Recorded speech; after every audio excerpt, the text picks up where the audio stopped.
ओम नमः शिवाय। स्वागत है आप सभी का आपके अपने YouTube चैनल उपासना की उपासना में। आज के वीडियो में आप सुनेंगे श्रावण मास महात्म्य के 30वें अध्याय की कथा। उम्मीद है इससे पहले के अध्यायों को आप सभी ने जरूर सुना होगा।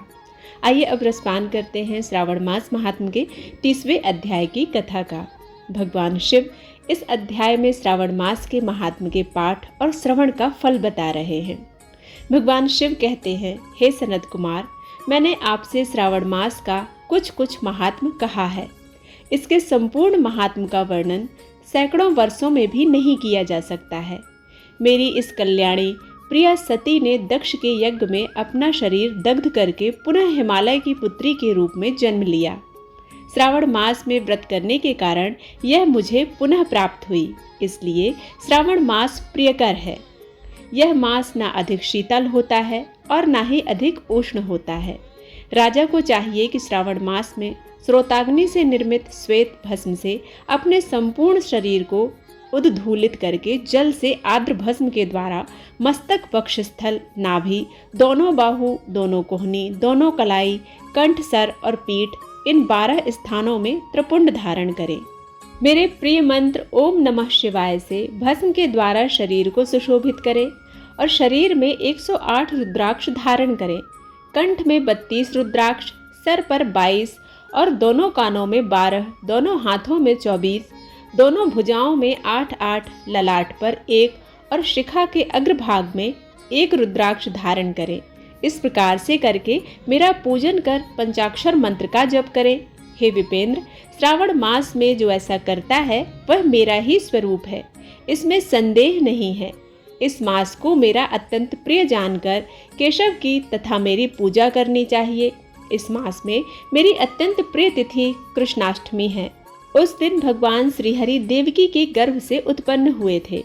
हे सनत कुमार, यह मैंने आपको संक्षेप में बताया है। अब आप और क्या सुनना चाहते हैं? सनत कुमार जी बोले, हे पार्वती पति, आपने श्रावण मास का जो कृत्य कहा है उन्हें सुनकर आनंद सागर में निमग्न रहने के कारण और उनका वर्णन विस्तृत होने के कारण व्यवस्थित रूप से स्मृति नहीं बन पाई। इसलिए हे नाथ, आप क्रम से सबको यथार्थ रूप में बताइए। सावधानी से सुनकर मैं भक्ति पूर्वक उन्हें धारण करूंगा। भगवान शिव कहते हैं, हे सनत कुमार, श्रावण मास की शुभ अनुक्रमणिका को आप सावधान होकर सुनिए।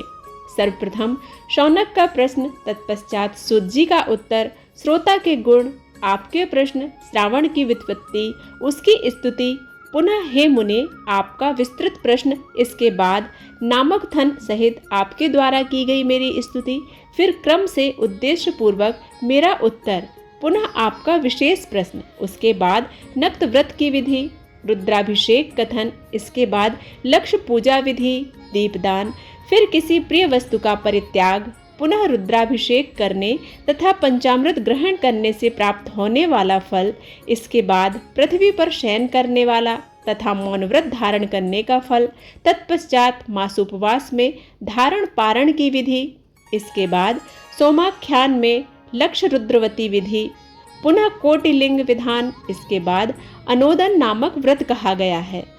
इसी व्रत में हविष्यान ग्रहण, पत्तल पर भोजन करना, शाक त्याग, भूमि पर शयन, प्रातः स्नान और दम तथा शम का वर्णन, उसके बाद स्फटिक आदि लिंगों में पूजा, जप का फल, उसके बाद प्रदक्षिणा, नमस्कार, वेद पारायण, पुरुष सूक्त की विधि, उसके बाद ग्रह यज्ञ की विधि, रवि सोम मंगल के व्रत का विस्तार पूर्वक वर्णन, पुनः बुध गुरु का व्रत, इसके बाद शुक्रवार के दिन जीवंतिका का व्रत, पुनः शनिवार को नरसिंह, शनि, वायुदेव और अस्वस्थ का पूजन, ये सब कहे गए हैं।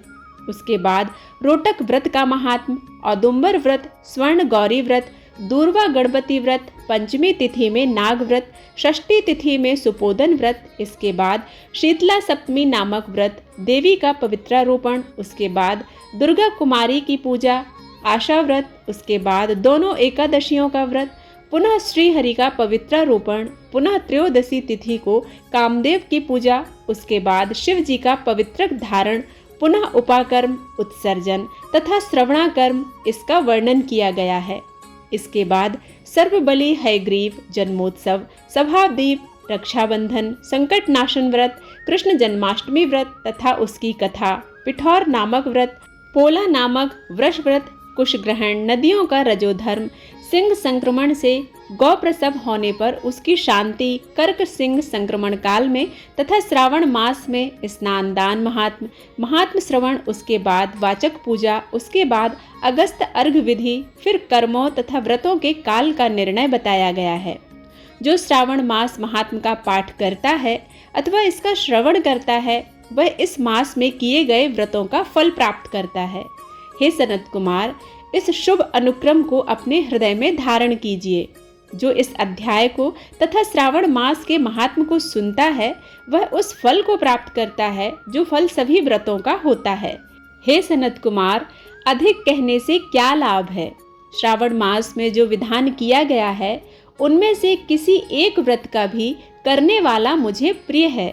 सूत जी बोले, हे शौनक, शिव जी के अमृतमय इस उत्तम वचन का अपने कर्णपुट से पान करके सनत कुमार आनंदित हुए और कृतकृत्य हो गए। श्रावण मास की स्तुति करते हुए तथा हृदय में शिव जी का स्मरण करते हुए वे देवर्षि श्रेष्ठ सनत कुमार शंकर जी से आज्ञा लेकर चले गए। जिस किसी के समक्ष इस अत्यंत श्रेष्ठ रहस्य को प्रकाशित नहीं करना चाहिए। हे प्रभु, आपकी योग्यता देखकर ही मैंने इसे आपसे कहा है। इस प्रकार श्री स्कंद पुराण के अंतर्गत ईश्वर सनत कुमार संवाद में श्रावण मास महात्म के 30वें अध्याय का पाठ संपूर्ण हुआ। देवाधिदेव महादेव माँ पार्वती की कृपा हम सभी पर सदा सर्वदा बनी रहे। इसी उम्मीद और विश्वास के साथ आप सभी से विदा ले रही हूँ। मिलती हूँ एक नई कथा के साथ। तब तक के लिए ओम नमः शिवाय।